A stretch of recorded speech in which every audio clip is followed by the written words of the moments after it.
Thank you, Tom. I want to thank Jill and Fred and Steve Platt for organizing this weekend and giving me the opportunity to share with you, and also to the home office. Let's hear it for Phil Masters, 66 years in our business.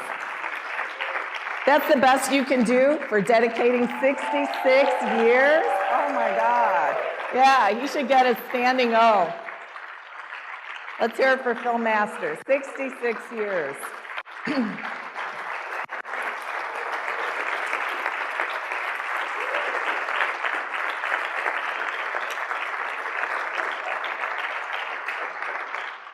As I get older, it's hard to say some of those numbers, but it is what it is. Well, today I'm so excited to share this message with you, and above all, I hope that you'll have an open heart and an open mind, because I really believe that there's something for everybody in this message. And my children are all in that Generation Z, and one of the things they like to say is, "Oh, you're judging me." And I'm like, people judge you all the time. Just get over that. And so today I hope that you see beyond me and you hear the message today, and that it's a message of hope for all of us.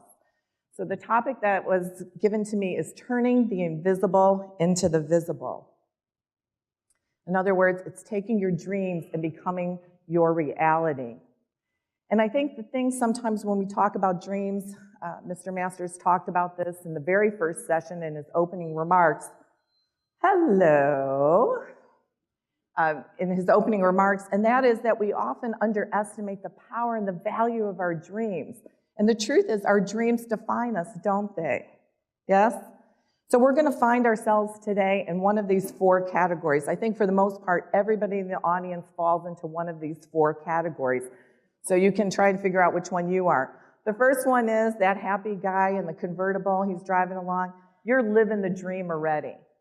So in the next hour and a half that I get to speak with you, that was a joke, Tom, wherever he is. In the next 45 minutes that I get to share with you, maybe you're already living the dream. You're already experiencing great success in your life, and you're full of joy. But hopefully today, you'll probably be one of the people saying amen a lot, because I want you to have the full gospel experience. Don't hold back today. Okay, you can clap, you can hoop and holler, you can go preach it, sister. You can do all that. That encourages me. But if you are already living the dream, you're going to already believe almost everything that I share with you. And hopefully you'll just get some pearls out of today.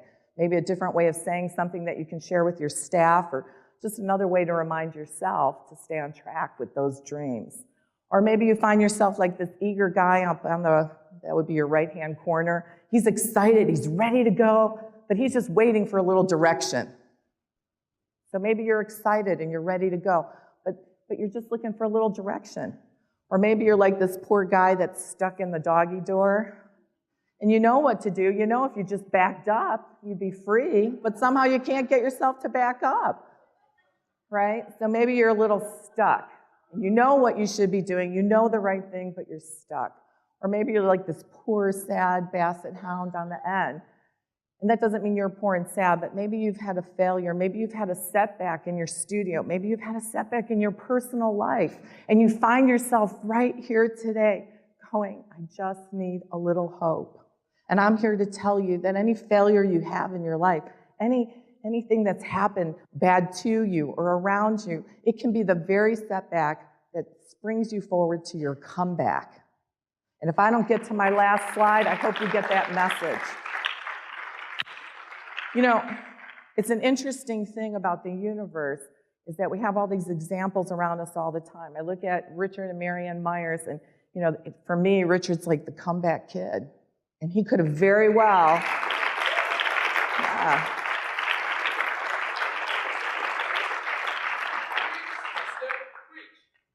Yes, thank you. I love it. Thank you, Martin. I appreciate that. That's good. You know, he could have let his setback define him, and our failures do not define us. And, you know, he had a debilitating, disease come upon him, and it's now been his very thing that's made him the comeback kid. He's competed in 2 competitions I've been at, and I'm looking at him out there, and I have tears in my eyes of joy. Don't let your setback be the thing that keeps you down. Is that good? We could leave with that, right? Okay. All right, so we're gonna, because when I did talk to Mr. Masters, he said, I don't want any of that frou-frou dream stuff. I want the real deal. So hopefully I'm gonna give you some practical steps to make your dreams into a reality. And I think the first step is that you have to work harder on you than, what do you think? Your goals, other people, your studios. You have to work harder on yourself is the first step to making your dreams become a reality. You can't be in a self-improvement course for the other guy, right? We've all been at a meeting or a message and we hear something and we're elbowing the person next to you. I think Zach's got black and blue marks from, going to church with me, right? Because I'm always like, it's for you. But really, what Zig Ziglar used to say, if you have a finger pointed, how many more do you have pointed back at yourself?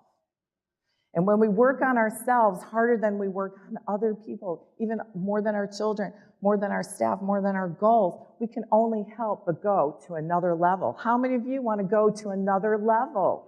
Yes, right? So you, step number one, must be committed to becoming a lifelong student. Again, this is a number I hardly can get out, but it's my 39th year in the dance business. How's that possible? I feel like I'm 39, maybe 35 even. And I still feel like there's so much I can learn. I think I was in every meeting except the breakout things, and those really mess me up because I never know which way to go. Now my personality is going, should I go here, should I go there? I took so many notes. I think I've got 20 pages of notes, and this is my 39th year. Oh my gosh. And I think that's what keeps me excited in this business and excited about every single day is that there's always something to be learning. I still love the dancing. Sometimes I vicariously experience it through my staff and my children. I love the dancing. I still love it. And I think one of the things, if you are a leader, leaders are readers. And that means pages, like paper, right? We have to be stimulating ourselves all the time because we become the conduit for that information for our staff. One of the things I tell my managers all the time to bring them a little level of peace is that we pick up where the staff's parents have left off. Yes? That's not a bad thing, but that's a reality. And once we realize that, there's a certain level of peace in that. We stop saying, well, you would think, why don't they? But we have to constantly be doing what? Have that influx of new stuff to stimulate us, even if it's the old stuff, a new way of saying it. Yes?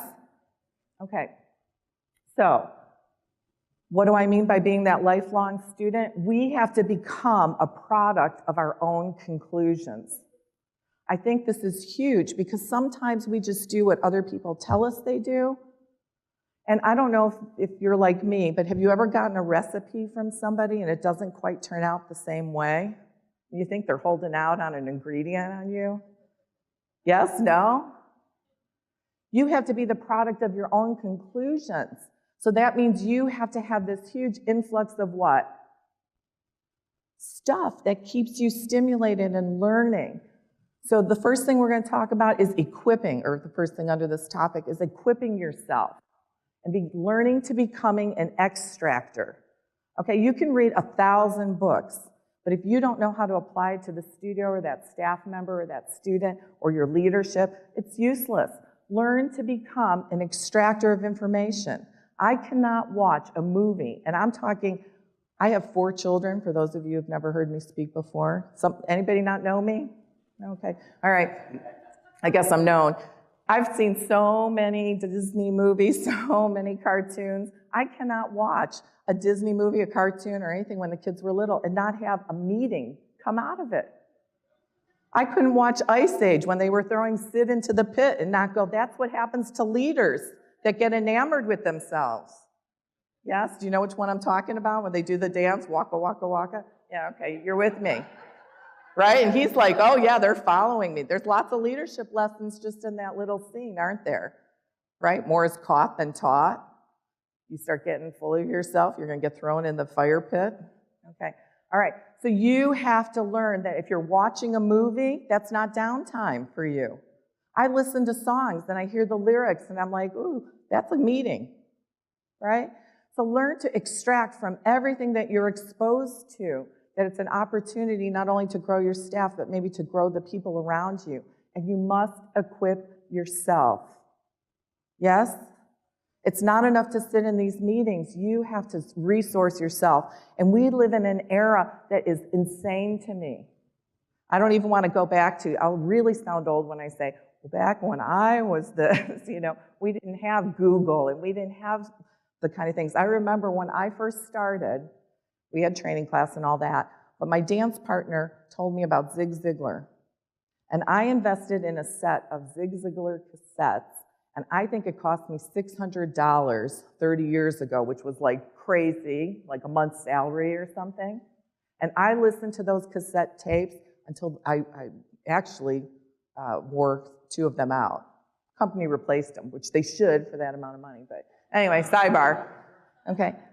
And I resourced myself, and that's the thing that set me apart from the other people I was working with, I think, to some degree, side by side. So please look at all the resources around you. We live in this incredibly great digital age. There is no excuse not to be able to get new information. I'm really excited because I learned to do something else this last year, and that's podcasts. Not do them, but listen to them. I couldn't even figure out how to work the button, but my kids helped me out with all of this. There's podcasts, there's YouTube, there's TED Talks, there's so many resources, but don't miss the real live resources. So what do I mean by that? It's the experience of seeing a student going through something in the studio. Use those testimonials, use those opportunities that are around us every single moment of every day. Don't miss the movies. Yes, good? Good point? Okay, next thing. You have to be curious if you want to reach your dreams. You have to be the type of person, there was an ad before, it was like inquiring minds need to know or something like that. You have to be curious. And that's a virtue that you nurture within yourself. It's not just natural to us. You have to be curious. I'll tell you a little story. I don't want to inundate you with too many. But my little daughter, she's not little anymore, Grace, when she was about 8, 9 years old, was in the studio. And she decided that she was going to take this teacher that we had under her wing, Yuli. You remember Yuli. And it was probably because he was about her height. And she really was worried about Yuli making money, and she was going to help him. And she said, well, tell me about this student. She was looking at the booking sheets. And he told her some of the information about that student. And she said, is that all you know? Tell me more. And he goes, no, that's about it. And she goes, oh, that's the problem. And he looked at her. And she said, you're only reading the cover of the book. You need to turn the pages and really get to know them. Like this great book. This is an 8-year-old. I never used that analogy in my life. Right? But she was curious. And that was the point of her talking to Ulysses. We have to be curious about these people in front of us. I know when I moved to Florida, that was my first opportunity to manage a school. I went from teaching young physical students to everybody over 70. If we got a student 70 years old, I went, competition student, yes. And at first it was very strange for me, but then I sat down with these people and I turned the pages of their book and got to know them. And they were so much more rich than my younger students were. And I don't mean financially. I mean their history. They knew more about sex, drugs, and rock and roll than I knew. And I was a young woman. They were fascinating. Be curious about your staff. Be curious about everybody around you. And that's a huge step in getting your success and your dreams to become a reality. Yes? Oh, I didn't want to do that. Good. It didn't respond to me. Okay, be open to potential and possibilities. I think so many times we can find ourselves in that doggy door where we're stuck because we become jaded. We have to be open and connected. We have that interconnectivity with the universe and with God and just see what is the possibility. What can we be open to? I think it's probably none of you. You're probably all open-minded and always looking for potential. But what about that staff member that's a closed door? We have to set that example for being open and being free and waiting to see what the possibilities are. I'm going to give you an example of something, and this is kind of off topic, but I think it makes the point. We had a student that was at a competition. She's 74. If you looked at her, she looks like she's 54. Some of you have judged her, Susan Iannacone. And she's the top neurologist, pediatric neurologist in the world, lectures all over, not married, no children, into the competition. She liked it, she's there. But she was taking like 2 lessons a week. And I'm sitting there, and I don't know why, I just said, I just don't understand why you're doing your dancing the way you're doing it. She's like, what do you mean? And I said, you don't have a husband to answer to. You don't have kids that you have to worry about. Why are you not going for it? Why aren't you maximizing your experience? If I were you, I'd be in the studio all the time. I'd be taking a ton. Now, I was not trying to sell her. I was looking at the person. I'm like, why would you hold yourself back? I just don't understand that. And she said, well, what do you think I should do? I said, what dances do you want to do? Tell me what you're working on your program, because I don't really know. And she sat down, we talked about it.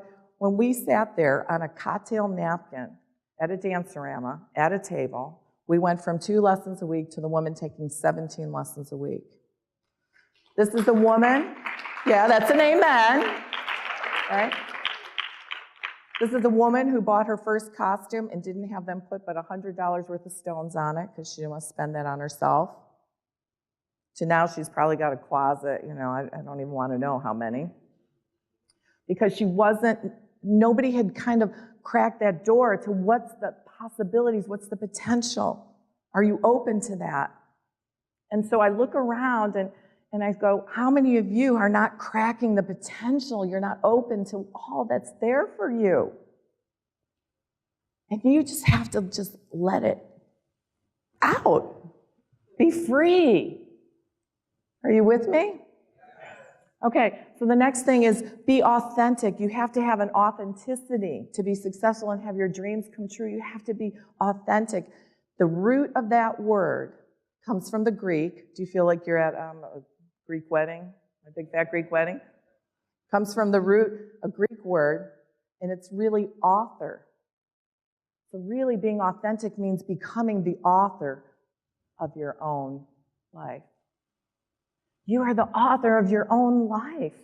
And that's part of you being authentic. Yes? Is that good for you guys? Okay. Step 2. Oh, I just want to say one thing back to number 1. When we talk about being the product of your own conclusions, dare to be different. I didn't have that on the slide, but dare to be different, to not just do the status quo. Okay. What do you say? You want me to give you an example of what I mean by that? Okay. Something that we dared to be different. Nobody had done team teaching before. We were like, we're going to try it. We did it. We invented it, right? And the point isn't, oh, well, we're going to come up with it. It was, we wanted something that it wasn't producing. And that is every time we lost a teacher, we lost all the students, no matter how we did the turnover. So we're like, okay, there's got to be a different way. So we're going to dare to be different. We decided that we didn't want to pay commission anymore. And I'm not against anybody's pay scale, but I just decided I wanted teachers to teach more lessons. So we're going to change it and just pay them for teaching more, and I'll deal with the rest. We dare to be different. So dare to be different. And you can put your foot in the water a little bit, but don't be afraid to be different. Yes? Okay. All right, take inventory. So this is step number 2 in you reaching your goals. You have to take inventory of what you're working with. So we've got this little farmer up here, and what is she working with? She's working with seed, she's working with sun, she's working with soil, she's working with water. Yes? So do you think this little farmer girl goes, wow, I'm mad at my water today. Stupid sun, right? But so many times we don't realize that when we look at what is our inventory, we resent it or we get angry about it or we have these negative feelings about it. And I'm here to tell you, you've got to embrace and love every single piece of your inventory. Hello. Okay, so the first one is we've got branding. We've got a name that's known now around the world, which is huge. Yes? We're connected in with this whole network of other people that are willing to help us. That's huge. I think sometimes we think we compete against one another because we have reports and stuff like that. We don't do that. We complete one another. There has never been an email that I haven't returned of anybody that's reached out to me or a call I haven't returned, and vice versa. So we have to connect into that connectivity of one another. The brand is huge. And are we connecting to our market area with that name? Yes? Everybody in Dallas knows where we are. They know the windows of our studio because we've connected into the community. It's not just by advertising dollars that we put out there. And I never begrudge that. I never begrudge us doing something in the community. Yes? Okay, we have this magical service that we provide people. And I think this is a huge part of our success, is when you can look at every student that walks in and see what this can do for them. When you look in their eyes and you see that man who you can read all over him, he's been demasculated in his personal life. And we can give him something that rebirths in him his humanity and his masculinity. Is that not huge? You can't lose sight of that. How many of us have had women come in that didn't wear makeup when they came in, and 2 weeks into their lessons are having their hair done and their makeup done? You can tell they feel beautiful about themselves, right? And that becomes an outward expression of an inward emotion. How about these marriages of these people that they walk in and you can tell there's a little tension that end up kissing on the lesson? You're almost like, whoa, a little too much, you know? We have this magical service that we provide for people and we can never begrudge it. And we have to take it into account as one of our blessings. Consumer confidence today is greater than it's been in 17 years. There is no excuse. You know, I hear people sometimes say, oh, my market this, my market that. Hey, your market is between your ears.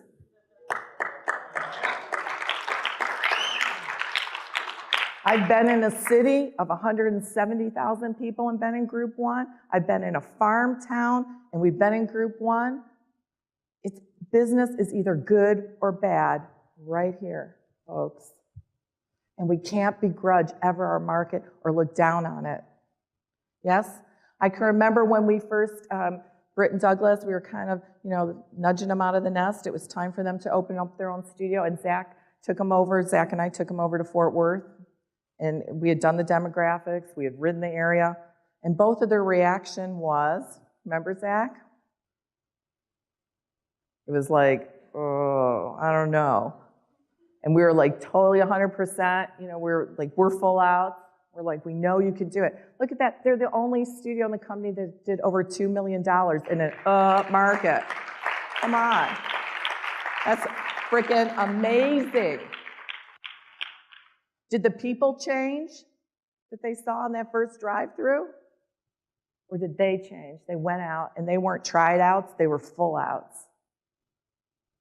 Yeah? So it's never your market. So where you live is important. Your resources, don't begrudge your resources. We have so many things available. People are always like, oh, we need a new syllabus in this, we need a new syllabus. How about you just use the syllabus we have and go for it? Yeah, and I'm not about, upgrading's good, right? But it's not about that, folks. That's not the cause, the rise and fall of your success or failure. Your students. Well, if I could just get some good students. Oh my gosh. Zach, when we were in Columbus, Ohio, he was the top specialist. At that time, he had set the world record for sales, which was amazing. And he did it with all students that none of the other teachers wanted to teach. They were all girls that were in high school or college girls or these women that came in and weren't dressed. He'd take any interview. He didn't care. And it wasn't long that all the staff were saying to me, why is it Zach gets all the good interviews? I'm like, excuse me. He turned them into great students. Yes? So it's never our students. And then the last one on this page is staff. Unfortunately, this is where I think we fall into the greatest pitfall. is we start to look at the staff, and there's always that honeymoon period, right?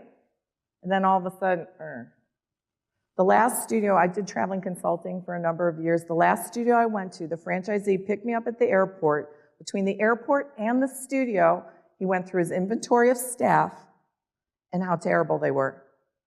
Oh, first you're going to work with Joey. Let me tell you about Joey. Next you're going to work with Madison. Let me tell you. And I got to about the 5th staff member. Oh, no, I just picked you guys because you're superstars. You know that. You could take it. He got to the 5th staff member, and you know what I said to myself? I wonder who hired all these people. I wonder who trains them. Look, I'm going to tell you something, and I hope you grab onto this, and this is one of those pearls that I hope you take with you. I look at my staff, and I tell them all the time, I adopted you. I always wondered if I could love a kid the same as if I birthed them and I adopted them. I'm going to tell you I could. I've looked at kids, and I'm like, oh, I could take that one home. You don't tell the parents that. That makes people nervous, but, you know. And I feel that way about the staff, and I've given meetings with 3 of our children in that, and I've said, them I'm kind of stuck with, but you guys, I chose you. Right? I have to work with what I'm given. When you look at your staff, you have to have the heart of an adoptee, or adopter, I guess, adopter. You have to look at them and remember, why did you hire them? What's special about them? What's unique? What gifts and talents do they bring to the table? How do they complete the team?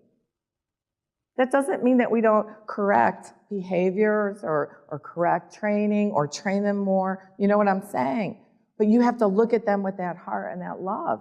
Because one of the hugest challenges we're always going to have in our industry, somebody said it's so simple. You either don't have enough students or don't have enough staff. Yes? Your staffing issues are 3 things. All you have to do is nail these 3 things. You have to know how to obtain them, train them, and sustain them. That's it. That's not so hard. It's not rocket science. Right? And if you don't know how to do that, there was meetings on that all this weekend. You must have missed them. You must have a great tan. But you can go back and look at the PowerPoints of the trainers. Yes? So we need to take inventory of what we have, and we need to see all this inventory as what? Blessings, not curses. Yes? I have never, not once, begrudged writing my royalty check. Not one time. Because I believe in what that name gives me. Yes? Sorry, I did those little talks earlier and I kind of tapped out. Okay. All right, step number 3 in reaching your dreams and attaining your goals is to develop your own philosophy. Okay, so what does that mean? You have to decide, what do you want your life to look like? This is huge. This is part of your philosophy.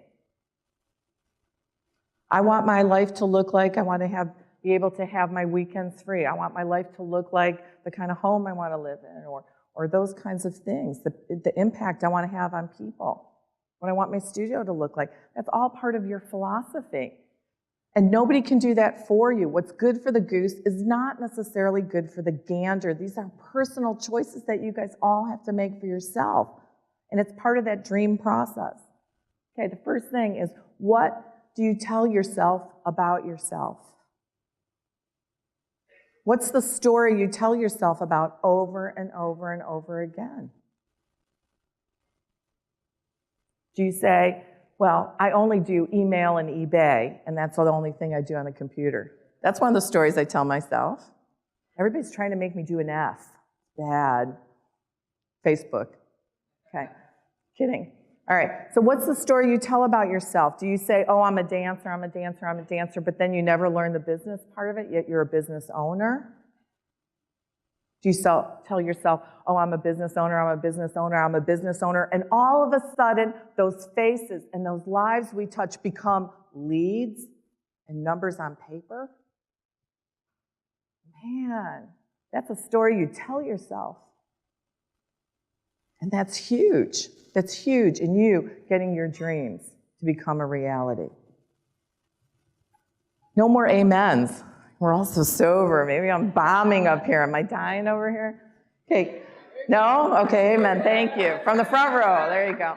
Okay. Yes. Okay, the next thing. Oh, I almost went down. Okay. The next thing is you have to look at what are your values and what are your virtues. I looked up virtues because I was thinking that was going to be like a list of 7. And according to Google, there's like 52. It was way too many to cover. But I know Benjamin Franklin used to have a list of 12, and I don't know which 12 they were. That's probably, I should have Googled that. And every night he would rate himself on how he did in those areas that day. You know, do you rate yourself? Do you take inventory on what your virtues are and what you want to grow in yourself? Because all it takes is that decision that you want to grow a quality in yourself that can make all the difference. Because when you redefine your philosophy or you tweak your philosophy, you change your whole life, right? You guys have all heard that song, "A Baby Changes Everything." And it does if you have children. So your philosophy of what's important, what your priorities are going to be, what virtues you want to work on is going to be huge. Yes? Because at the end of your lives, nobody's going to say, this is how much money I have in the bank, this is how much jewelry I had, this is how many pairs of shoes I had, check out these Gucci's. What you're going to say at the end of your life, or what you're going to look at, is the lives that you've impacted, the lives you've valued, and made them feel better. The sacrificial things are what you'll look at in your life.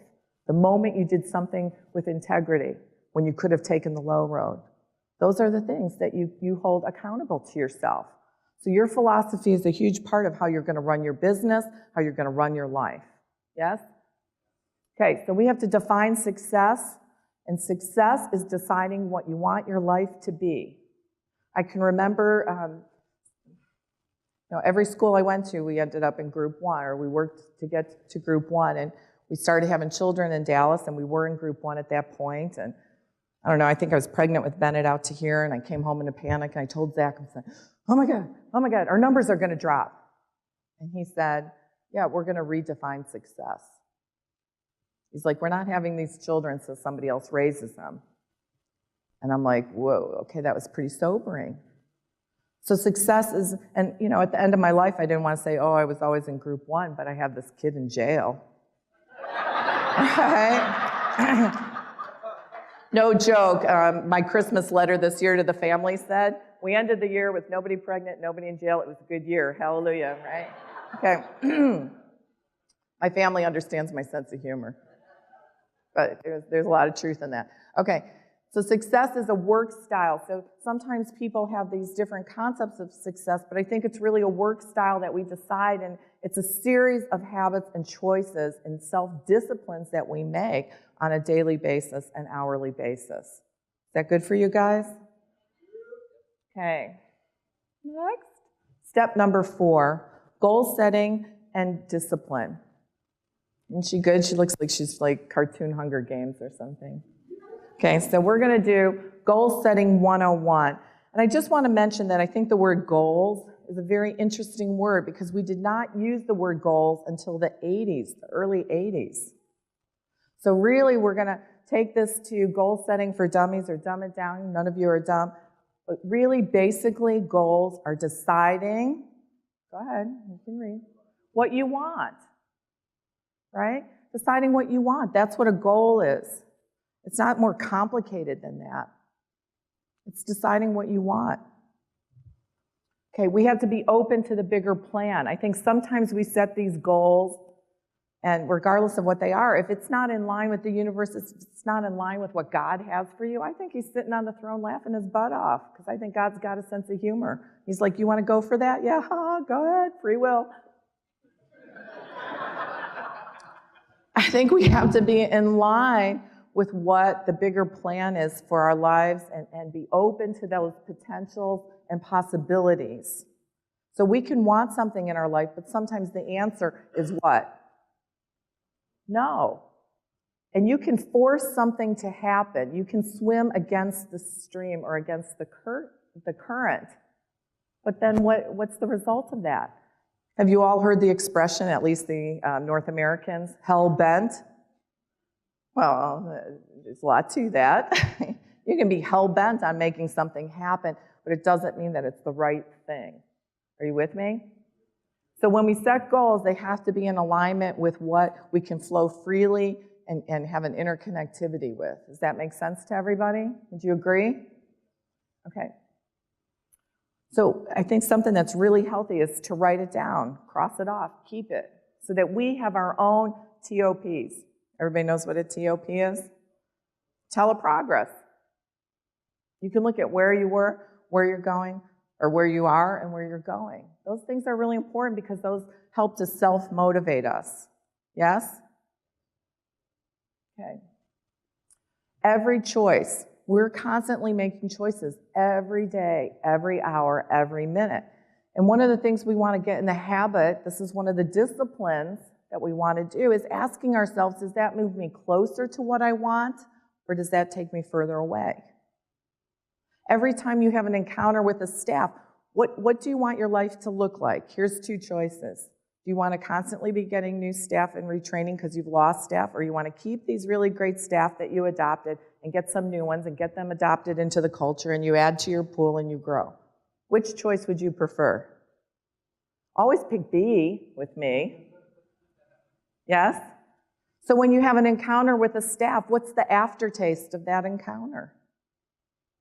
Is it something that builds the relationship? Were you able to correct them with the right heart and spirit and redirect their torpedo back on track? Or was it an encounter? Are you with me? So everything we do, does it move us closer to what our dreams are and our successes and what we want for our lives, or does it move us what? Further away. And here's one that a lot of people miss. Doing nothing is also a choice. Silence becomes what? Agreement. Yes. Okay. We have to come to terms with good, better, best. I don't think it's always the best goal to say I want to be the best, because there can only always be one best, right? But what I do think we need to make that choice for ourselves, and I'll prompt you and I'll try to motivate you to grab onto, is being your own personal best all the time. I want my studio to be the best Dallas studio. It's not about putting myself on a chart or whatever, but I want everybody who walks into the studio to have an encore kind of lesson, right? I was telling somebody earlier that we saw Carlos Santana play not too long ago, a concert. 77, he played the whole concert. His musicians were trading in and out. Drummer got tired, another drummer came in, this guy, 77, rocked it, okay? 3 encores. Man, if we're not teaching a lesson like it's going to give us 3 encores, we need to regroup. And that's my heart, is that I want our studio to teach the best lessons. It's not about being the best, but you have to ask yourself, even within your market, how many of you have other studios near you? Other not Arthur Murray studios? What makes us uniquely better than them? It'd be great if it was just the brand, and for 10%, that's all you had to do. But unfortunately, it's not that. And what it is, it's actually better because it's within our own hands and within our own control. It's teaching uniquely better lessons, giving uniquely better experience they can experience than anywhere else. And so it's being our personal best and getting those encore performances all the time. And good is always the enemy of best. Now, what's the journey? What's in the middle of all of that? Better. If you're better tomorrow than you were today, then you, my friends, are a success. If you stay where you are, you keep doing what you're doing, you'll only always have what you have. Yes? So we have to have that fortitude to constantly be striving to improve what we do on the lessons, what we do with the staff, how we treat them, all of that. Right? Those students, those staff have been entrusted to us with a great mission. Are we giving them the very best? I love it when my staff, I give such a good meeting, they stand up and they go, yes. right? But are the lessons being taught in our studios that way, or are they just going through the motions? We might be teaching a lot of lessons, but are we getting a lot of encores? And that's what we should strive for. Is that good? Nothing? Like amen? Preach it, sister? Okay. Discipline is the bridge. Discipline's the bridge between our thoughts and our accomplishments. So goal setting, here it is. Super simple. You got to decide what you want, and then you have to have the discipline to make it happen. Yes? So what's the first discipline? Doing the right thing. Is doing the right thing always the easiest thing? No. But if you do the right thing, that's a very important, I put that number one, not that these are in any order, but having the discipline to make and do the right thing no matter what the cost. Yes? We could do a whole meeting on that. We can move past that one, right? Okay, keep an attitude of gratitude. I love the quote that I have after this, and I heard this on some podcast. It was a preacher. He said, it's impossible to be grateful and depressed at the same time. Now, is that powerful? So since I've heard that, and it was a while ago, every time I feel myself getting a little down, guess what I do? I count my blessings. You know, sometimes it's just where you live. I'm grateful to have been born in America. I didn't do anything to deserve that. I could have been born in Haiti or in some country where, Syria, where they don't even have water. By the grace of God, I was born in America. Sometimes there's days that's all I got. But that's enough. Yes? You cannot be depressed. You can't be down. For those of you who came in this weekend, you're like, oh, I just need some new living water. A word spoken at the right time in our lives can change it forever. Maybe that word's for you today. That all you need to do is turn your sadness or your heartache or your loss in your life and be grateful for the things you have. I lost my mom when I was 15, my father about 5 years ago. And when I lost my dad, I started to feel a lot of the same feelings, obviously different as an adult than as a young woman.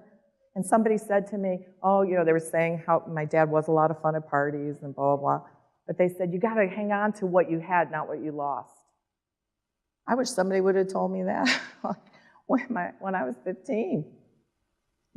It's counting your blessing. It's counting what you have to your account. That's huge. So how can we be depressed when we're focused on what we have? It's really special, isn't it? Okay, value people. This is a huge discipline. This is a discipline. This isn't just an attribute. When you value the person in front of you, when you can put a 10 on every single person that you meet, that is the challenge, no matter what. It said earlier, my kids see this thing about people judging you. We all judge everybody all the time. Somebody walks up to us and there's some psychology number with this, 1 million calculations right at that moment. And you size up that person and you put a number on them before they've even talked to you. The challenge is giving everybody a 10 right off the bat, because that is the respectful thing to do. That is the honoring thing to do. One of the challenges I say to my staff all the time when I see things, when they have conflict with each other, right? I love all the crucial conversation stuff, but sometimes it goes out the window when somebody's choking somebody else in the bathroom. And you're like, oh my God, quick, come to me, come to me. And you have to separate them and just go, is that the most honoring thing? Are you honoring each other? Are you honoring me in this moment? Is that the most respectful thing?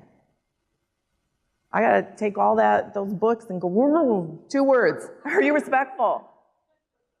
Because when we treat our students, when we treat each other, when we treat our staff with the highest level of respect and with honor, oh my God, what does that do to relationships? When I've been married 29 years this year, we're going to be 29. Woohoo! That's pretty good. I'm telling you, there's a check in my spirit. There are more times than not, and I'm going to be transparent and real with you because I will always be real with you. I will not stand up here and just do a pose for you and act like my life's perfect. There are times I've checked my spirit. Am I the most honoring wife? And what I'm doing, is what I'm wearing, is what I'm saying the most respectful thing for my husband? Look, that's a challenge. This isn't just some words we put up on the thing. And when you can adopt that feeling into your studio and your staff, oh my God, what you can do for people's lives. It's huge, isn't it? If you want to be great and really show the value of people, you have to become a good apologizer and a good forgiver. You know, our pastor says if you want to be a good lover, because of course then everybody's on board, you have to be a good forgiver and a good apologizer. You know, we could do a whole meeting when I did the leadership thing with Steve Platt. I did a whole thing on the 5 love languages of an apology, the 5 steps of an apology. If you don't have that, you should get that, because everybody needs that in their life. It's not enough sometimes to just say you're sorry. It's not enough. You have to go through those 5 steps sometimes. Sometimes you only need 3. And then you have to be willing to say, I forgive. Because when you're in unforgiveness, it is a bitterness. It's like drinking poison, expecting it to kill the other person. Yeah? And if you are in bitterness and unforgiveness in any area of your life, I'm not just talking about with that staff member, it will affect your business life. Because you cannot be one sort of person on the outside and another sort of person in the studio. You cannot just put the mask on. People are too smart today. Your staff are too smart. Your students are too smart. You cannot be a poser and be a true success in our business. I'm here to challenge you to be the real deal. And part of that is learning how to say, I forgive. Okay, next one is you have to be willing to show up and train up those staff or your managers. You got to show up. Yes, I am not in the studio, Zach's not in the studio every single day, but we are every single week. We're accessible by phone, we're accessible by email for our staff, and we train. I don't know why anybody made up the word ever meeting for a studio. I don't get that, because it's not a meeting, or if it is, it's training. Everything's a training opportunity. When people say to me, oh, I don't know what to train on, you know what I know? They didn't show up the day before, because all you have to do is walk through your ballroom anywhere in the world. Anywhere in the world. And if you're still perplexed, you need to open that little book called Techniques of Service and find that wheel and start rating the lessons that are going on. And when you look at that wheel, it's not rocket science, folks. You can rate it right there, 1 to 10. How are they excited on that lesson? 1 to 10. Did they do a TOP? 1 to 10. Was it easy? Are they brain killing the student? 1 to 10. Were they moving? 1 to 10. All you have to do is walk through a ballroom anywhere, and you got loads to train on the next day. And if you're sitting there going, oh, at 1:45 today, Hunter, you have Mrs. Jones, and she's an extension. Maria, you got stuff. Oh, my God, take a gun to my head. And your staff today are used to what? And you're doing that? Oh, my God, you lost them. Right? I used to say to the staff, when they'd say, well, who do I have? I go, well, let's just trust that you're intelligent enough to go over those booking sheets and figure that out. Let's talk about what you're going to do with this lesson or what I saw yesterday. Yes? But you have to show up to do that, and you have to train people. And if ever you start to feel like, I'm burnt out on teaching, I'm burnt out on training, oh boy, you better come write me or come visit me or something. Because this is what we do. This is what we do. We train people, we teach people. We are always on that roll. Yes? Is that good? Come on, Martin, help me out. Thank you, good. Okay, last one on this page. Be a generator, not a vampire. Are you an emotional vampire to the people around you? Or are you just sucking them dry? Or are you the generator? And you have to train your staff to do this with you. You know what sucks my life force out of me? Other than going car shopping. For some reason, I like to shop, but that's... Okay, is when a staff member sits down, they plop down, not sit, you know already, and they go, oh, we got this problem. Whoa, wait a minute, I'm not taking that monkey. Back to you. That's your baby. We don't have a problem. Now, if you're going to sit down and tell me, hey, we've got this challenge, and I'm thinking maybe we could do this, maybe we could do that. Now I'm right with you. I'm like, teamwork. Oh, hoo, hoo, chest bump. Let's do it. You have to train your staff to not be vampires. That's part of training. Yes? Because we only have so much in our tank every single day. And we should be infusing each other all the time. And that's something that is a training thing. And we have to make that personal choice ourselves to what? Be a generator, not a vampire. Yes? Okay, that was good. Amen. Okay, step number 5. Okay, step number 5 is quicksand and life alert. So we'll do the first one. Why am I stuck? That's the quicksand for those of you who aren't real quick. I know it's 3 o'clock, no food today on the break. Okay, why am I stuck? Okay, we all get in these ruts. Yes, has anybody ever been in a rut with your studio? Oh, and the rest of you lie. Okay. Well, I have a little story. We have this big screen in our bedroom, and we don't watch much TV, but typically I want to watch TV when Zach's not there, and we've got these 2 remotes. Okay, one for the TV and one for the whatever it is. I don't know. What the TV goes through or something. I don't know. So I'm sitting there with those remotes, and I'm like a gunslinger. Like this.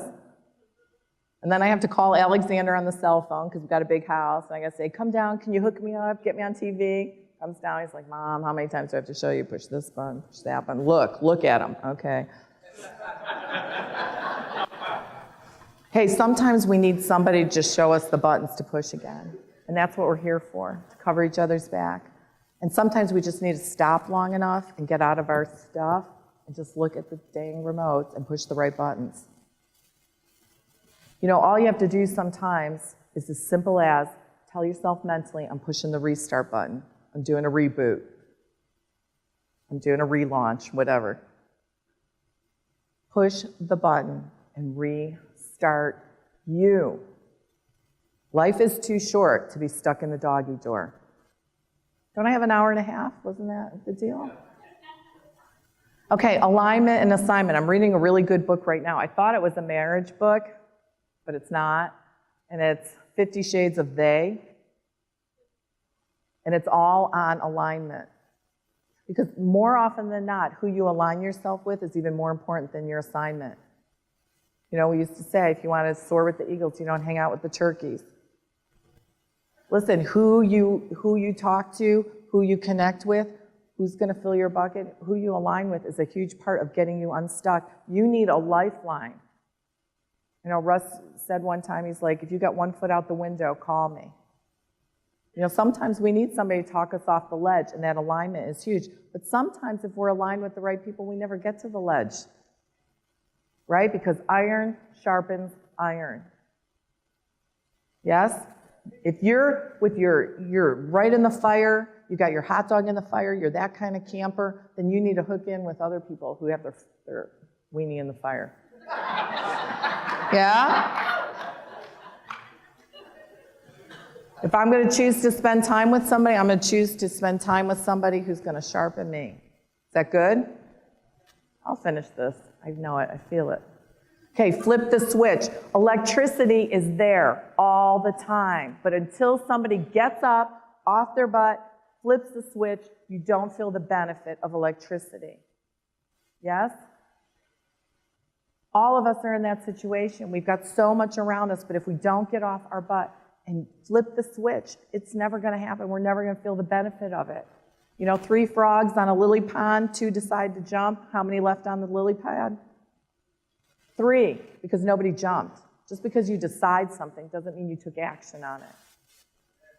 Yes? So you got to get yourself up.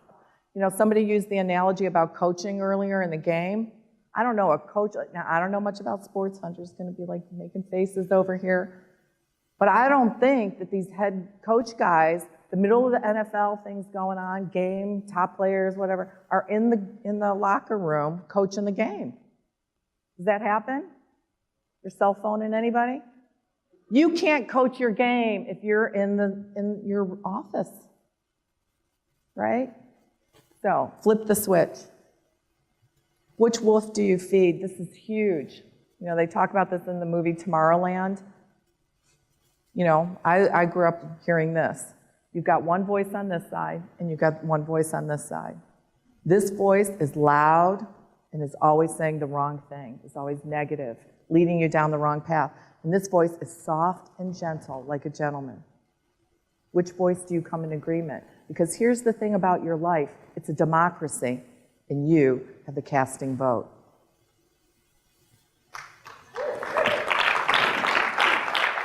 So what voice do you come into agreement? What voice do you say yes to? Because that is the deal breaker on your entire life. Your dreams, your success. And here's the deal. That affects everybody else in your world. You know, a lot of times people today think their life is checkers. Well, I do this because I feel this, and so I take that jump. And I'm here to challenge you and go, life is a game of checkers. You move the queen, that affects the bishop, the pawn, the this, the that, and you better think about the other people in your life, not about what you feel. So come into agreement with that soft, gentle voice, not the blaring, loud voice, and cast the vote. Okay, last one.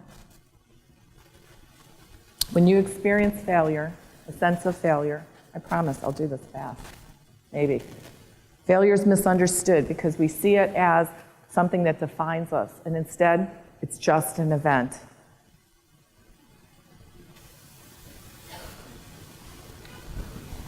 The definition of failure is a few, what?